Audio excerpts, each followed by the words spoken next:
ಜವಾಬ್ದಾರಿ ತಗೊಂಡು ಹೋದ ಸರಿ ಏನು ಯೂನಿಯನ್ ಬ್ಯಾಂಕ್ ಎಲೆಕ್ಷನ್ ನಡೀತೋ ನಮ್ಮ ಮಾರ್ಕಂಡವರ ನೇತೃತ್ವದಲ್ಲಿ 2 ಸೀಟು ನಾವು ಗೆದ್ದಿದ್ದೀವಿ. JDS ಮತ್ತು BJPಯ ಒಂದು ಹೊಂದಾಣಿಕೆಯಿಂದ 2 ಸೀಟ್ ಗೆದ್ದಿದ್ವಿ. ಈ ಬಾರಿ ಕೂಡ 8ಕ್ಕೆ8 ನಾವು ಗೆಲ್ತೀವಿ ಅಂತ ಭರವಸೆ ಇಟ್ಕೊಂಡು ಈ ಚುನಾವಣೆ ಹೋಗ್ತಾ ಇದ್ವಿ.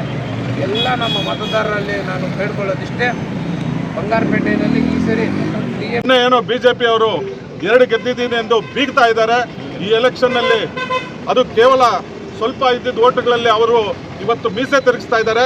12ನೇ ತಾರೀಕು 5 ಗಂಟೆಗೆ ನಮ್ಮ ಕಾಂಗ್ರೆಸ್ ಪಕ್ಷದ 12 ಅಭ್ಯರ್ಥಿಗಳು ನಾವು ಗೆಲ್ಲೋದು ಖಚಿತ ಅಂತ ಹೇಳೋದಕ್ಕೆ ನಾನು ಇಷ್ಟಪಡ್ತೀನಿ. ನಮ್ಮ ಶಾಸಕರಿಬ್ಬರ ನೇತೃತ್ವದಲ್ಲಿ, ಮಾಜಿ ಶಾಸಕರು ಮತ್ತು ಶಾಸಕರ ನೇತೃತ್ವದಲ್ಲಿ ಕಾಂಗ್ರೆಸ್ ಪಕ್ಷ ತಾಲೂಕಲ್ಲಿ ಬಲಿಷ್ಠವಾಗಿದೆ. ನಾವು 12 ಜನಕ್ಕೆ 12 ಜನನೂ ನಾವು ಗೆಲ್ತೀವಿ. 12ನೇ ತಾರೀಕು ಭಾನುವಾರ ನಾವು ವಿಜಯೋತ್ಸವವನ್ನು ಆಚರಿಸ್ತೀವಿ ಅಂತ ಹೇಳೋದಕ್ಕೆ ಇವತ್ತು ನಾನು ಇಷ್ಟಪಡ್ತೀನಿ. ನಿರ್ಭಯ್ ಮೀಡಿಯಾ ಚಾನೆಲ್ ವೀಕ್ಷಿಸಿ, ಸಬ್ಸ್ಕ್ರೈಬ್ ಮಾಡಿ, ಲೈಕ್ ಮಾಡಿ, ಶೇರ್